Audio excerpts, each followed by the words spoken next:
Hi, everyone. Thank you for joining us today. My name is Karen Cahill. I'll be your host today. Scott Lawrence and Bella Robbins are also on the line to talk about the keys to a great social media campaign. Hello. Hey, everybody. And I think that we're hopefully getting used to doing the talking head thing here. And what I mean by that is that just until a few weeks ago, we only put up a static picture of ourselves on this title page, but now we're going live, so you'll be able to see us in real time as we're talking by video. Yeah, I feel like I'm starting to get used to it, although it's still somewhat disquieting to be live and on screen. I'm not quite used to it either, but it's on my New Year's resolution to be good by the turn of the next year, by 2022. Yeah, well, although we've gotten used to delivering these webinars on YouTube and Google search and the cookieless internet and really just about everything related to digital marketing, we're already starting now to get used to live action, talking heads on the screen, so please bear with us. And always, please submit any questions and comments in the Q&A window. We may not get to all questions during the webinar, but so long as you put your questions in the Q&A window, we can save those and answer them lately. Unfortunately, the chat window is not saved. Yeah, and we'll also provide an email at the back end of this for additional questions you might think of after the Facebook webinar is over. And at the front end of this, we think we should tell everyone just a quick overview of who we are. So RMD is a digital marketing agency with a special focus on health and fitness and healthcare related organizations. And we'll go into a little bit more detail later about who we are and what we do during our halftime break. And before we move on from the title slide, I want to draw everyone's attention to the fact that the name of this webinar is The Keys to a Great Paid Social Media Campaign. But Scott just referred to it as the Facebook webinar. Yes, I did. Well, we started out with the intention of talking more broadly about all social media platforms, like Twitter and Instagram and others. But as I think, or at least I hope our repeat attendees listening in today would attest, we always want to share really meaningful content in our webinars, without a lot of fluff. And in order to do that and show actual practical, tactical steps, we really needed to focus on just one platform. And it was obvious that Facebook should be that platform because they are definitely the biggest player in the social media space. Okay, and we'll get into a little more detail about that in a couple of slides. But first, let's take a look at today's agenda. And here you can see what we're going to talk about today. For those who've attended other webinars we've done, this format is probably somewhat familiar. Generally speaking, we like to start by sharing some research and data analysis. We found that a lot of marketers don't do this, so we'll go over that briefly to hopefully show how a little bit of inexpensive research can save a lot of money in the long run. Then we'll go into detail about what these trends seem to indicate and how to make it actionable, how to use that research with audience insights. And after a short strategy session, we will wrap it up with a discussion on which bid strategies we think are best, budget optimization, how audiences work, and stuff from Facebook's Ads Manager. And we also have the RMD commercial break, which Bella referred to as halftime break just a second ago. And that's where I'm going to take a minute just to tell everybody a little bit about who we are at RMD. It's a pretty short little intermission.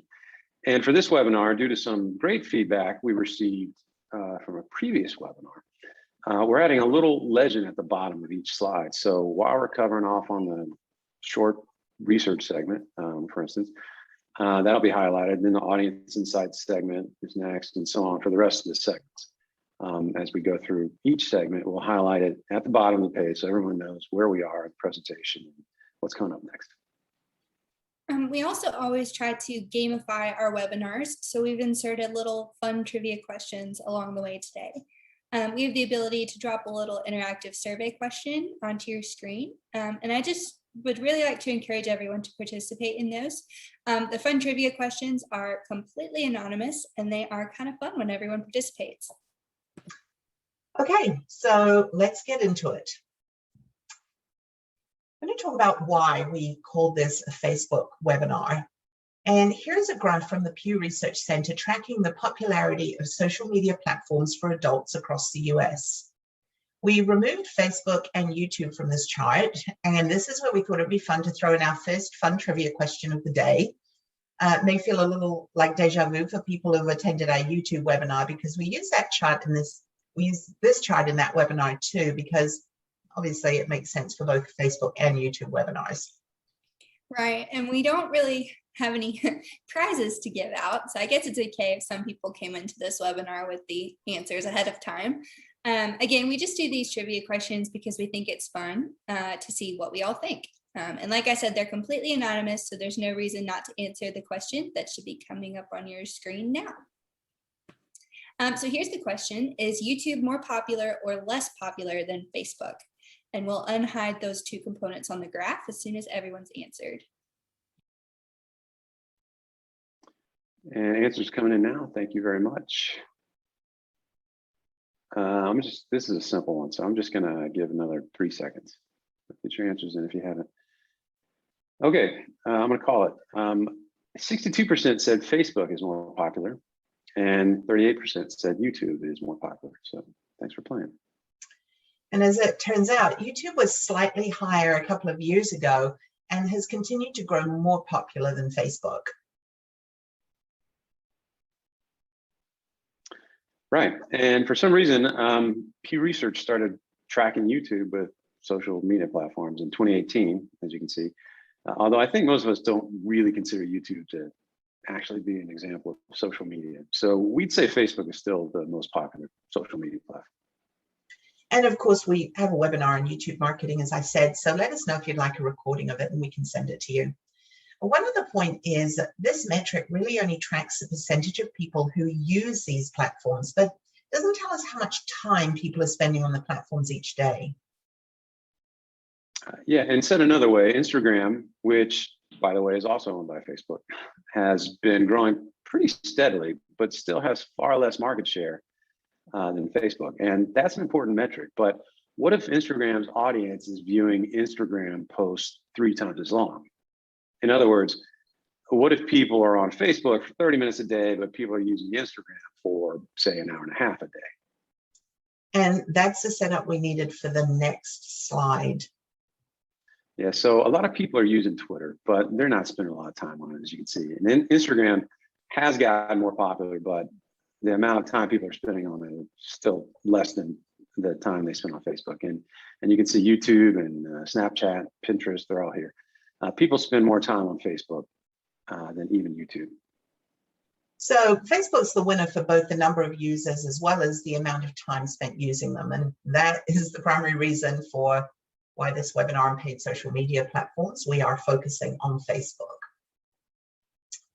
And we've talked about this in a few of our webinars, this idea that you have to first understand who you should target, because different customers like to purchase in different ways. And that way you can make absolutely the best use of your marketing budget. So in our research, some of what we ask includes, what do your best customers look like? How do they prefer to buy? And what messages resonate most with each of those targets?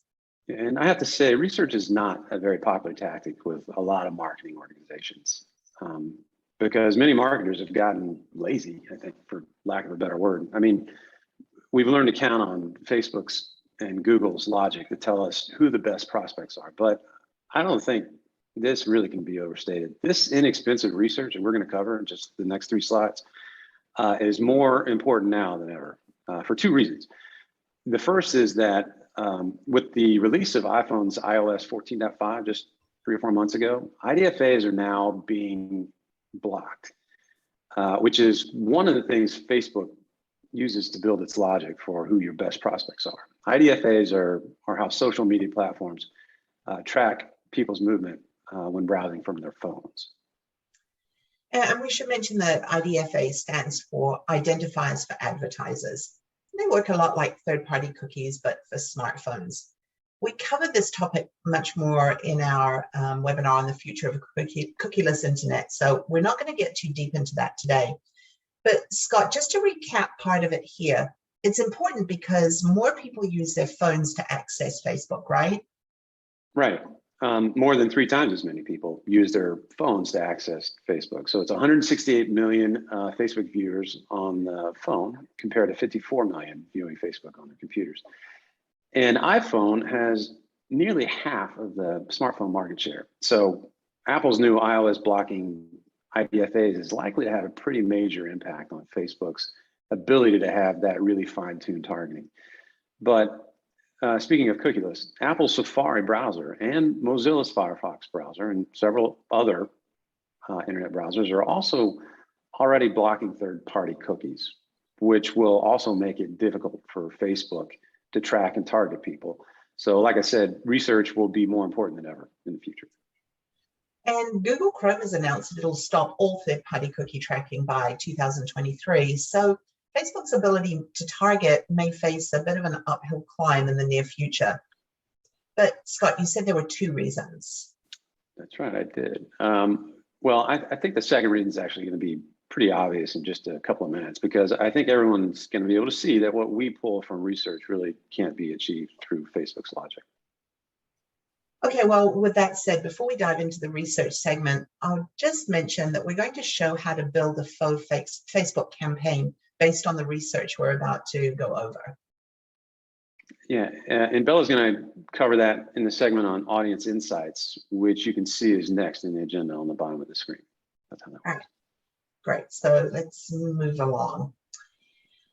I just mentioned that one of the questions we like to ask in research is, how do your customers like to purchase? So to get started, we're going to build a graph starting at the bottom of the screen. We went across several industries and asked people how they prefer to purchase different types of products, from sofas to swimwear to organic foods, which you can see along the y-axis. The first product type at the bottom are things you might purchase if you're a runner or just like to jog. And it appears that nearly 40% say that they prefer to buy jogging wearables online, and more than 50% would prefer to purchase in person in the physical store. So that's how to read the graph. Right, and the hybrid group there are those people who want to do both. You know, they want to see it online first and then buy it in person. So about 10% said they'd like to see jogging wearables online and then buy it in person. Okay, at any rate, now that we know how to read the chart, let's look at a couple more. Scott, in a webinar we held on marketing to healthy food advocates, you mentioned that it's interesting that organic foods and dietary supplements were such different products, but that the people who bought both were actually usually the same people. And even though they're often the same people, they preferred to buy these products differently, despite the fact that organic foods and dietary supplements are often located pretty close to one another in the grocery store. And that's true. And I think it really does make sense. I mean, people may prefer to actually feel how ripe their organic tomatoes are, while buying dietary supplements online may be cheaper. But I think it really sort of underscores the point that you really should always segment your best customers into small groups that you can market to them as efficiently as possible. So for instance, Home Depot targets people both at the local level, but also at the national level. So, and that's because 60% of their online purchases are picked up at the local store. That's up a lot from just a couple of years ago. And there are very different strategies for marketing products locally versus nationally. But that's a different webinar. Right, and as I said, if anyone would like a recording of our webinar on the latest Google search tactics, just let us know. But to bring us back to this webinar on Facebook, I think this chart is pretty easy to read once you understand how to read it. So let's go ahead and see how people prefer to buy all of the product types on the board. And I suppose the point to take away from this is that you should know the purchase preference of your customers, ideally at the product level. Right, and before we move on from this slide, I'd like to say up front that we needed to make a couple of decisions at this point in order for Bella to build her faux campaign in Facebook. So the first decision was that we needed to choose one of those 2 selling models, selling locally or nationally. So we chose to talk about how to sell products at the local level rather than the national level. Yeah, and those who attended our webinar on best practices for Google search may recall that we called selling nationally the Amazon model and selling locally we called the Home Depot model. So for the phone campaign we're going to build, we chose the Home Depot or selling locally model. And the second decision we had to make was to choose an industry for our campaign. So we chose the furniture industry, or people who might buy these two items right here at the top of the list. And it may be important to note that the majority of people buying furniture, at least these two furniture related items, would prefer to buy them in store as opposed to buying them online. So it's a pretty good fit for the local sales model that we're going to go over. Okay, we know from the last graph that the majority of people seem to want to buy large furniture items from brick and mortar stores. So the next thing we asked was how far they'd be willing to travel to the furniture stores. Because if you sell at the local level, you should know obviously how far away from your store or stores you should advertise on Facebook. And so here you can see that about 3 out of 5 people say they'll travel up to 30 minutes to get to the furniture store. And that means 2 out of 5 are willing to travel more than 30 minutes. Right, but that's most important here. Well, actually, what is most important here is to understand the demographics of each. So, for instance, we can look specifically at the gender of each of these groups. And looking at each group's gender is really telling because we can see that fewer males say that they're willing to travel a further amount of time to look at and to buy furniture. Right. Not a big surprise to some of us that men said they don't want to travel to look at furniture. Right. So, okay, now we're going to look more closely at the top and bottom tiers, those who are most willing and least willing to travel. And, you know, this is relevant because Facebook is pretty good at targeting by gender and age and other demographics that we can pull from research. So these two segments represent those who are willing to travel the most and the least. Another demographic we can pull from the research is household income. And here's the first one. So for people not willing to travel more than 20 minutes, it looks like about 4/5 of this group makes $100,000 or less in household income. Yeah, and now let's look at the household incomes. People willing to travel a further amount of time. Right, so they make a lot more money. About half of the group on the left are making more than $100,000 in household income. Right. And that brings us to the next fun trivia question.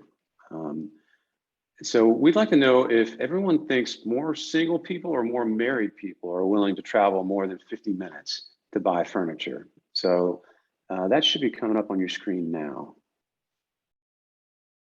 So if you will please participate, it would be great. Are more married or single people willing to travel longer distances and times to see furniture? Remember, this is completely anonymous, so please cast your vote. See, they're coming in now. And we've got a lot to get through today, so I'm going to call it in about 5 seconds. This is a pretty simple one, I think. Okay. 3, 2, 1. All right. 55% said that married people will travel further amount of time, and 45% said single people will travel more. So thank you. Well, there you have it. The people most likely to travel further distances are indeed more likely to be married.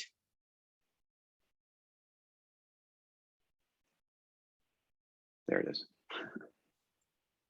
Okay, and we don't have a graphic for it, but we also know from research that the majority of those willing to travel farther distances are 45 years or older. So you can see there's actually a lot of data you can pull. We just didn't put it all in the screenshot, but you do that just by asking some very simple questions. So Scott, we're selling furniture to older, married, wealthier wives in the grouping on the left. Yeah, that appears to be so.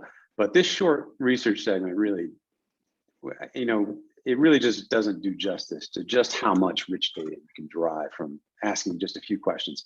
You know, spend $500 on research and, you know, save $5,000 in more efficient targeted advertising that actually creates sales. And yes, the research will show you who's willing to travel farther distances. You'll know their ages and their marriage status, which Facebook can target by. But you'll also know their political party, which Facebook can target them, their incomes, which Facebook can target by all of that. Their employment status, their political affiliation, number of children, which we're going to see. There's just so much that you can garner from just a little bit of research that will help you build a better Facebook campaign. And you can pull this data into your spreadsheet, dig in to see which of these groups are most interested in your product. And then you target those people based on their demographics. And by the way, you can use Facebook's logic too, but you can do a lot more by having a little bit of research. And I've said it before, but I think it's worth repeating. This type of research is not expensive and fairly easy to do. And we can help you if you want to know how to do it. But at least when selling locally, it's necessary to ask these questions on a local level rather than the national level, which is actually what we show here. Okay, very good. So next, Bella is going to get into how Facebook actually works with a little strategy thrown in. And I think, Bella, this is where you decided to veer from our illustrious slideshow format. Right.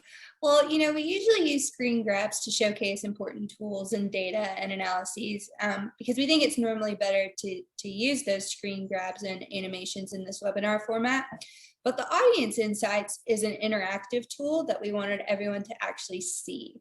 And I know some people tuning in are already familiar with it, but no Facebook webinar would be complete without it. So anyways, I made a short video. It's about 3.5 minutes long, just walking through the tool itself. And I'll just show you how to target using the research that Scott just shared in order to build a targeted Facebook campaign. Okay, so let's jump into that.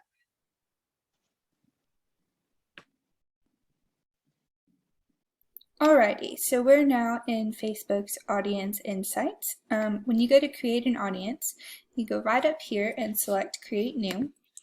And you'll choose between everyone on Facebook or people we're connected to. So we're going to choose everyone on Facebook as we're trying to advertise to new people who fit our criteria. We're going to go over here and start off with everyone in the United States. Which is what that shows us here. So looking at the demographics, we see that a little more than half of the people on Facebook in the United States are women, and a little less than half are men. And then they've got it broken out here in categories of percentage of users by age group. As you can see, about 23% of female users are in the age group 25 to 34, while 27% of the male users are in that same age group. We learned early on in this webinar that women aged 45 and up are more willing to travel farther distances when looking to purchase furniture. So if we were to build a campaign to reach out with local intent, we'd set the appropriate age range over here. And then we would select women. And this narrows our audience down to this group of people right here. If we also knew that married women were more likely to buy higher end furniture, we could click here, and now our campaign is targeting married women. And if we knew from our research that having a college degree made it more likely that women bought higher end furniture, we could also adjust their education level. And now we're targeting women over the age of 45 who are married and have a college degree. We could narrow our audience even further by job title, parental status, what age group their children are in, political leaning, life events. This may seem like a lot of information to know about your audience, but we can easily find this out through our research as we demonstrated earlier in the webinar. This kind of research and knowledge helps to build out a nicely segmented group of your audience to target with a campaign. To bring it back, we're creating a campaign with local intent, so we should go back and change the location so it's not based off the entire US. We could focus here on a town. Let's go with Roswell, Georgia. And that brings our audience down from the 9 to 10 million users targeted it was to 6 to 7,000 users. We could also add in some neighboring towns such as Sandy Springs, Georgia, and Peachtree Corners. And this brings our audience up to about 10 to 15,000 people. So Facebook gives you the option to get even more granular by adding interests to further refine your audience. And all these extensive criteria options give you the ability to create multiple segments of your overall audience for highly targeted ad campaigns. So thanks, Bella. And that certainly does seem to demonstrate the power of Facebook's audience insights. And I'm sure everyone can see how that works. But we're not just going to abandon the guys, right? They buy furniture too. Yes, they do. We have different campaigns for men. In fact, we have different campaigns for men in different age groups with different ads and different targeting parameters. This video is just one of many campaigns targeting those women who live farther away. So once we've determined our best prospects, we can segment the various audiences based on their buying preferences. Here, we're just targeting middle-aged women who live up to 45 miles away. I mean, we use the name of towns, but you can also target by distance specifically. And we have different campaigns for men and younger women, for that matter. It's just a much more efficient use of your marketing budget to create smaller campaigns that are highly targeted with messaging that you know from your research will resonate with the people you're targeting. Yeah, and I don't think you mentioned it by name, but I believe what you created there was a saved audience, which I think we're going to talk about a little bit more later.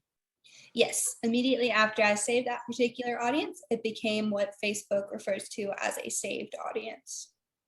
But you can also use audience insights to sell to a much larger geographic footprint, right? Oh yeah, when we started, we had the entire United States as our target. And before we narrowed it down to make it local. So we could do a national campaign using Facebook's lookalike audiences, but the audience I covered in the video was for a campaign set up to sell locally, because that's the type of research we did for the furniture sales. Anyways, you saw it's very easy to target by gender, age, income, and many other demographics with most paid social platforms, not just Facebook. But how to best use that data can be derived by just a little bit of inexpensive research.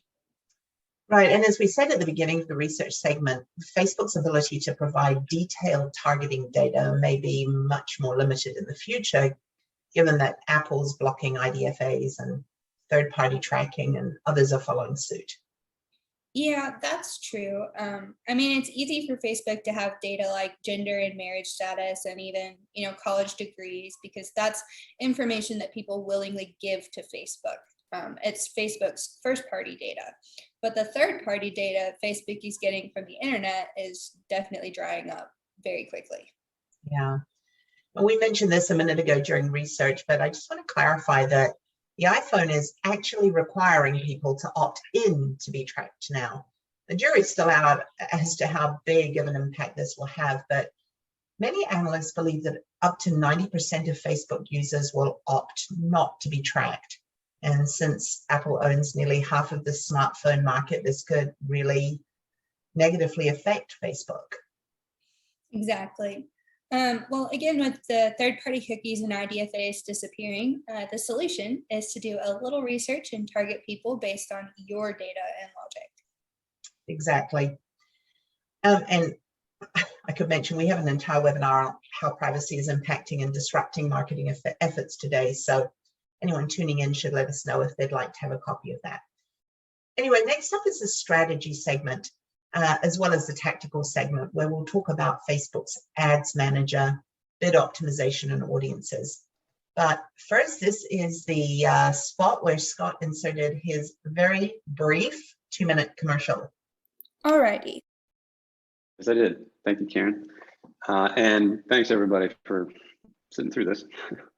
I don't think I have to say too much about this actually, because this audience segmentation and insights is really just all I covered in the research portion of the segment. So if you're interested, my team and I can do that work for you so that you can segment and fine tune your marketing efforts. You'll know how to target them, you'll know what messaging resonates with them, and you'll spend your marketing budget much more wisely. And as we said, Facebook and other social media platforms are losing a lot of the ability to target consumers. And that's going to be important. But the other point is that you should actually you're actually going to get richer data from research like this. And also, I'm going to say something that people have wanted to argue with me about. For some reason, this fact is a contentious one, apparently. Not all customers are equal, okay? Just like not all products have the same revenues and profit margins. So knowing exactly who to target, with how much money, and when and how to target them is a huge advantage to your bottom line. And all you have to do is let me know if you're interested in learning more. You should all have an email from me that was sent out before this with the agenda that has my calendar and the auto signature. Or just respond to that, or just answer the survey. It's about to come up on your screen. And that is the commercial. Karen, thank you. Thanks, Scott. So next we're going to talk about strategy, then budget optimization and bid strategies. But if you would please just indicate your interest level in taking us up on this offer, we'd appreciate it. There's also a second question, a sort of catch-all in case you'd like to learn more about getting help with SEO, paid search, paid social, those sorts of things. And I think we're going to leave the poll up for a minute, but we're going to finish by the top of the hour. We probably need to push on, but I do want to thank everyone for responding here. We really appreciate that.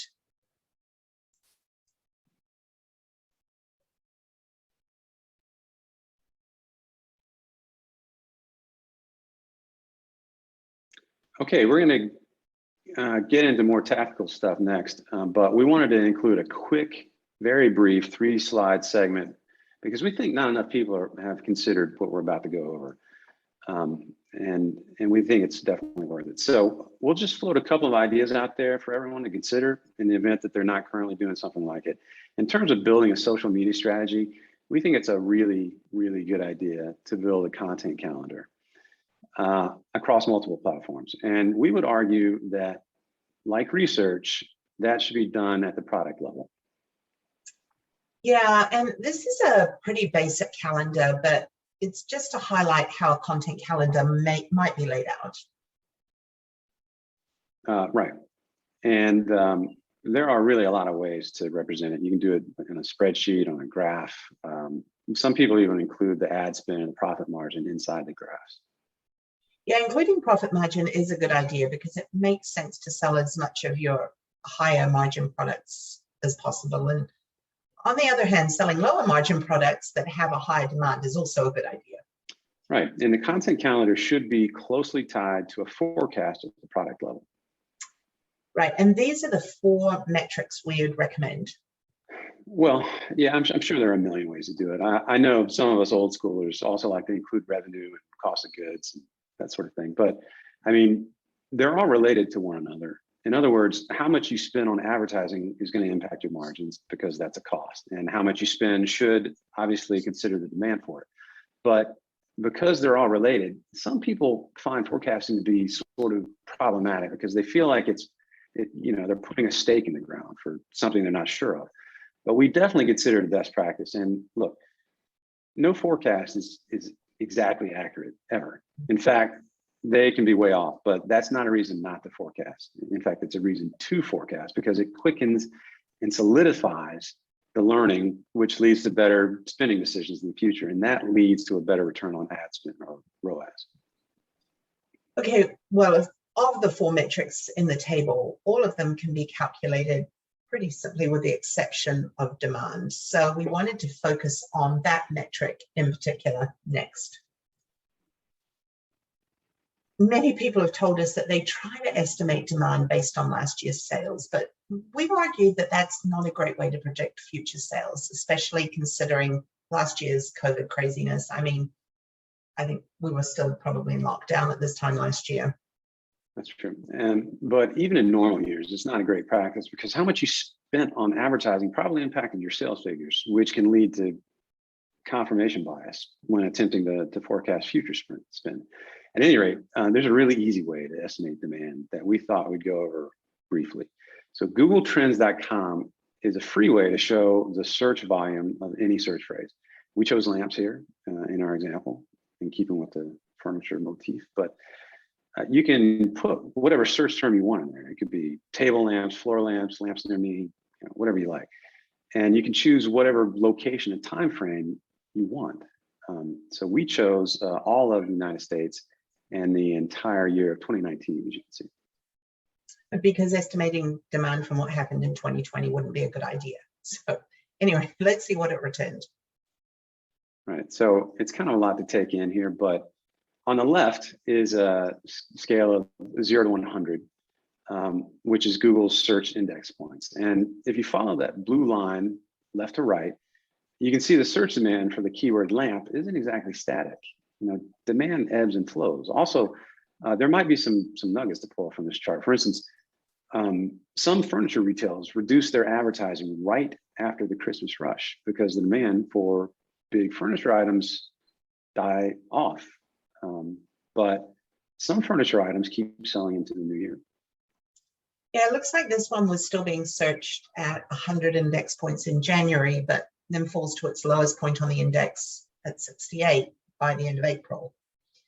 So we have an example of furniture that doesn't keep selling well after the giving season next. Yes, we do. We looked at grandfather clocks, but the reason we wanted to show this slide from Google Trends is because of the drastic difference in search rates by state.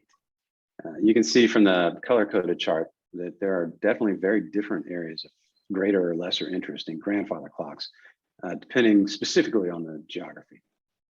And again, this is for the entire United States and for all of 2019, but you can actually pull data by state or region and as narrowly as the past 4 hours or the past 20 years.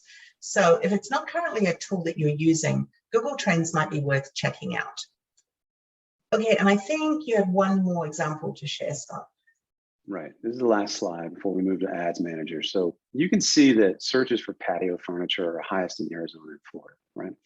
And the demand peaks in May, as you might imagine. But if you were to look up Adirondack chairs, they're much more popular in the Northeast, while rocking chairs are searched mostly in the Southeast. They're all sort of the same type of furniture, but the terms are slightly different depending on where it's being purchased. So that's just something for larger retailers to keep in mind, especially if you're selling online. Don't forget to use local terms. And measure everything. Okay, thanks, Scott. I think we're going to now head over to our last segment on Facebook's Ad Manager. And Bella already covered off on how to create saved audiences inside Audience Insights. And now she's going to cover some things to think about when setting up a campaign, from setting objectives to budget optimization to creating lookalike audiences. Thank you for the setup, Karen. As I'm sure many attending today know, Facebook's Ad Manager starts with some very general high-level campaign objectives. And you can see here that Facebook has broken up these groups into 3 campaign objective categories: awareness, consideration, and conversion. And that is almost exactly how Snapchat has it set up, which we went over in our webinar, Alternative Paid Media to Google and Facebook.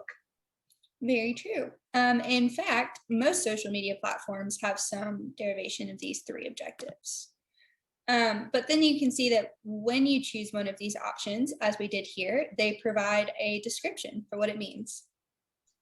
Do you ever use the brand awareness campaigns? Well, at RMD, we believe marketing should always have established metrics and an ROI component and, well, make sales. That's what direct response marketing entails. But that ROI component is pretty difficult to prove with a brand awareness campaign. Measuring awareness is really difficult.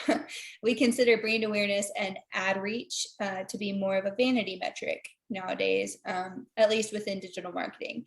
We don't really care how many people saw it unless the ad somehow led to a sale. So digital marketing provides a lot of precision in tracking results, so we generally stay away from branding campaigns online. Well, the next campaign objective is consideration, which includes traffic and app installs and lead generation. And the definition Facebook gives is that it's meant to send traffic to your website. So Bella, would you suggest using this group of objectives? We're getting closer here, but traffic really isn't a strong enough metric either. I mean, sure, you want to send them to your website, but especially if it's a B2C organization, we would definitely want to send that Facebook user to a landing page with a compelling form to purchase or to take that first step in purchasing. So something like app installs and lead generation wouldn't really be of interest? They would. I'm not saying we wouldn't use those. In fact, lead generation is a very powerful objective for B2B campaigns. Because it's typically a much longer sales cycle. And don't get me wrong, we've also had app installment campaigns driving patients to download a telehealth app. And that was great. But at least in the strictest sense of the word, it's not exactly the definition of sales, but it is more in line with the definition of a conversion. Speaking of, here is how Facebook defines conversions.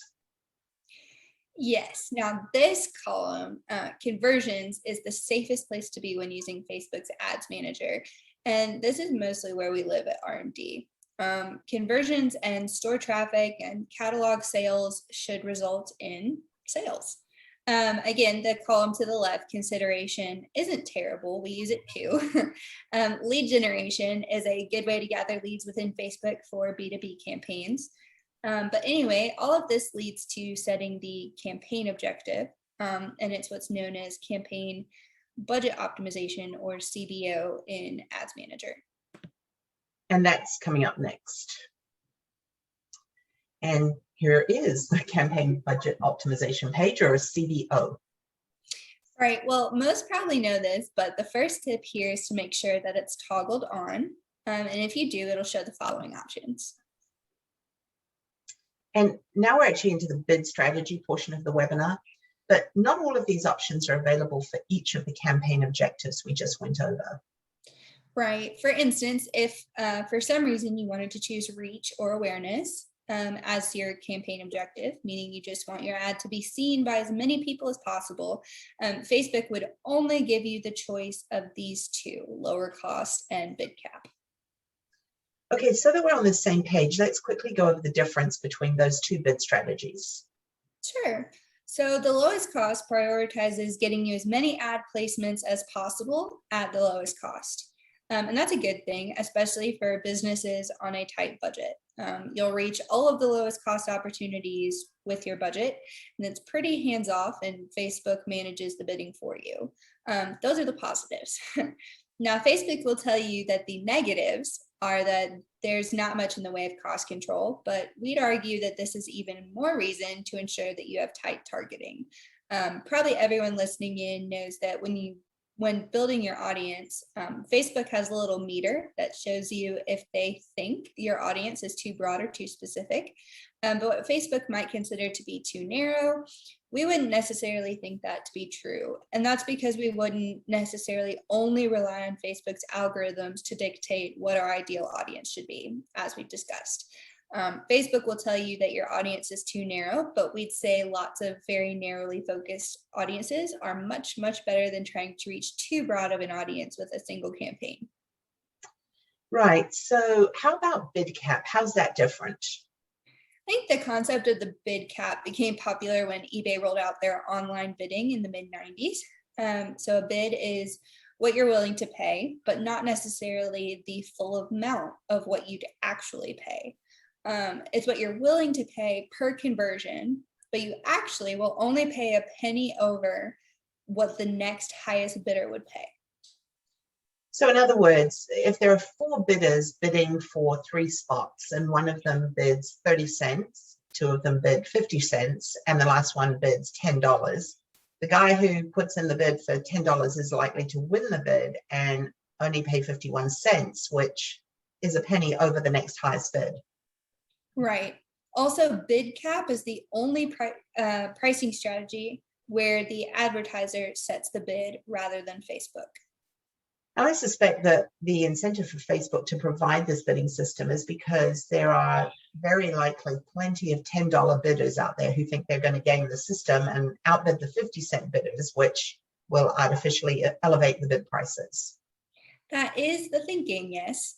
But the truth is, we believe people should use this bidding strategy, so long as they've calculated how much a conversion is worth to them. We've talked about how RMD is a metrics-driven company, and so we track everything. And you really need to track your sales activity over time in order to achieve this. So going back to Scott's furniture example, if you target narrowly and know that women over the age of 45 in a particular area of town will spend on average $482, and that 1 in 10 Facebook ads will convert to a sale, then you only need to back out your margin to know how much each particular ad click is worth to you. So if you make that number your ceiling or the amount you're willing to pay for a bid, then when you pay less for it, it's all gravy. But that example was for in-person sales where women were willing to drive to the store to buy the furniture. So how would Facebook possibly know who visited the store? Well, that's a fair point. Facebook would not know that, but you can track it through Google Analytics and their relatively new store visits feature. At least for the time being, they track people via their phones into the store after they've clicked on a Facebook ad or really any other ad. But that's actually the topic of yet again a different webinar. Yes, if you're interested in seeing that one, let us know. That's the one where we walk through how to turn on Google store visits. Okay. Let's get back to the other bid strategies. And let's move on to cost cap. So cost cap is just like it sounds. You put it in place when you need to keep costs within a specific threshold without manually adjusting your bids. We don't use cost cap much because it seems a little lazy to us. If you're capping your costs, Facebook might argue that it's a safe way to ensure you don't overspend, but we think it's actually less safe for some reasons I'll talk about on the next slide. In fact, in order to really talk about bid cap and target cost, we should look at how Facebook positions the differences between these three strategies. So these images are straight from Facebook's help section, and it's how they explain the various bidding strategies in their business strategy guide. So here's the bid cap, which we don't hate. It's not perfect, but it's not bad either. But now let's compare it to the cost cap. Do you see the difference? If you know exactly how much your leads are worth, as we mentioned earlier, why would you ever consider using cost cap? You wouldn't. It just seems to be a way to ensure that you don't run over the marketing budget that your boss gave you, right? Well, yeah, or your client. Of course. And I'm sure plenty of agencies do it this way. And that's because it takes work to understand the worth of a new lead. And as we said many times before, not all leads are worth the same amount. So you can build segments for very detailed personas who buy from you, and you can have a very good understanding of what those leads are worth to you. It just takes time to figure it out, and it's a little lazy not to. So now let's look at target cost. If it's true that bid cap is better than cost cap, then target cost is just a worse version of cost cap, starting with higher costs from the beginning. Yeah, we're going to go back to the CBO sheet very quickly to finish off with the minimum ROAS.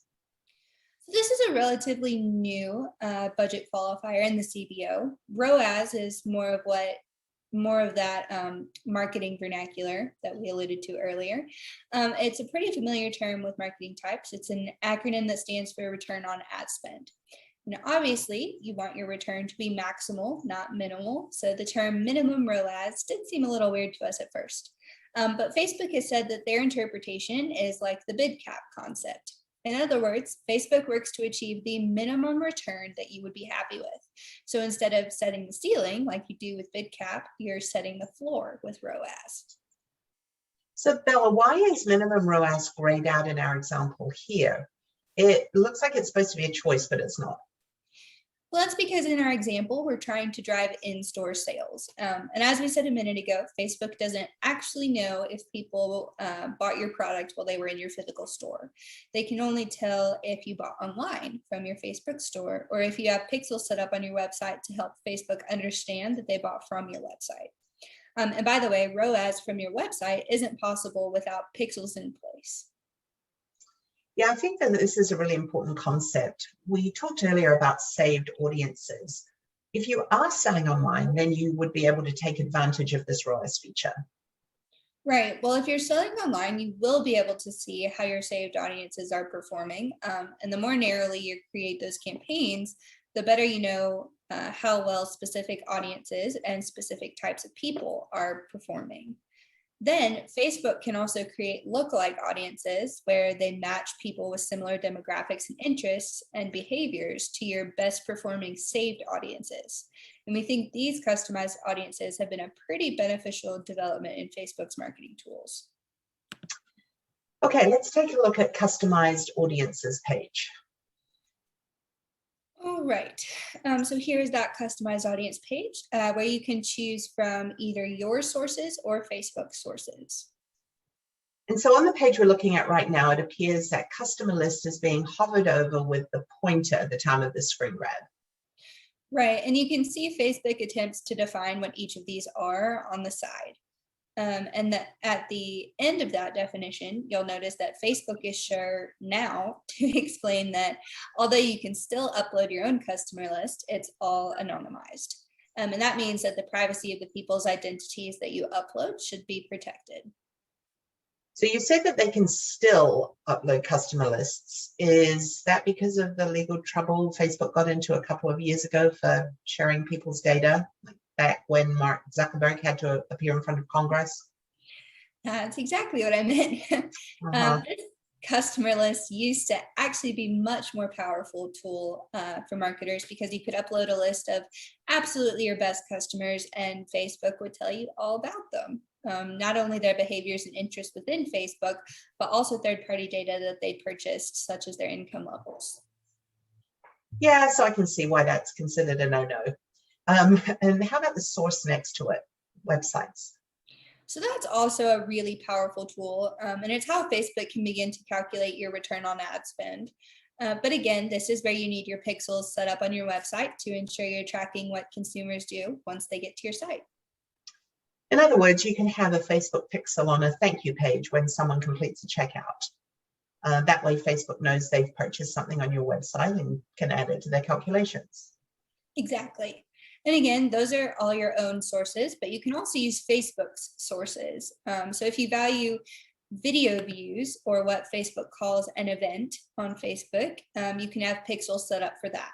And it's probably obvious now, but our advice would be that shopping and the lead form are two of the more important Facebook sources that you'd want to track. Okay, this is all powerful stuff, but on the last slide, you mentioned lookalike audiences. So can we quickly go over that? Sure. So here's a page where we've created customized audiences. And those should be highlighted on the screen in just a moment. There we go. Well, if any of these audiences perform particularly well, we can ask Facebook to find another audience that looks just like this one. For instance, look at our retargeting audience here.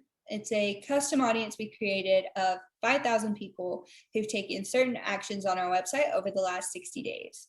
We like the behaviors they've shown on our website, so we asked Facebook to go out and build us a list of prospects on Facebook who look like this audience. So the one above it is the lookalike audience, but it looks like it's a considerably larger group. Right. Well, Facebook will actually allow you to choose 1 to 10% of the population you're targeting. Yeah, I think this is kind of a lot to take in, and it may seem overwhelming to some since a lot of this relies on setting up pixels on your website to track people's behavior. Right. Well, like I said, Facebook wants to make it as easy as possible to spend money with them, so they've also created a pixel helper. And we don't have time to go over all of that right now, but here's a sneak peek of what it looks like. As we said, Facebook's extremely willing to help you spend money with them, whether it's a wise use of the money or not. So it's wise to have pixels set up on your website. It's actually not as difficult as most people think, and it really does provide the ability to have far better tracking, enabling you to know what marketing is working and what needs to be worked on. Bella, thanks so much. That's great stuff. We probably need to wrap up. We're getting close to the top of the hour. So we're going to go ahead and put up a very brief and quick survey form on the screen for those people who are gracious enough to give us feedback, which we love, all the feedback we can get. And I see it's up there now. And while everybody's filling that out, and thank you very much for doing so, I thought I'd also put this keyword gap analysis on the screen so you can see some of the stuff you'll get if you check the box saying that you'd like us to look under the hood for your digital marketing needs. This is pretty standard for a lot of projects we do, and you can learn a lot from a keyword gap analysis. Those circles represent a Venn type of diagram that shows how many keywords you're ranking for, which you can see from the size of the circle, and how many competitors are ranking for it. So the purple circle is ranking for the least number of keywords, and where the circles overlap is where the keywords they have in common. And when you know that, and you know what your competitors are ranking for, it's really a great advantage, and it can help you actually decide if you should shift your focus to include different keywords and targets. Thanks, Scott. And actually on the screen now is Scott's contact information. If you have specific questions or you're just interested in talking to him directly, please just make a note of his phone number. And his email is there too. Yeah, and it's been great talking to everybody again. So thanks for tuning in, and we'll see you next time. Thanks so much, everyone. Have a fantastic weekend.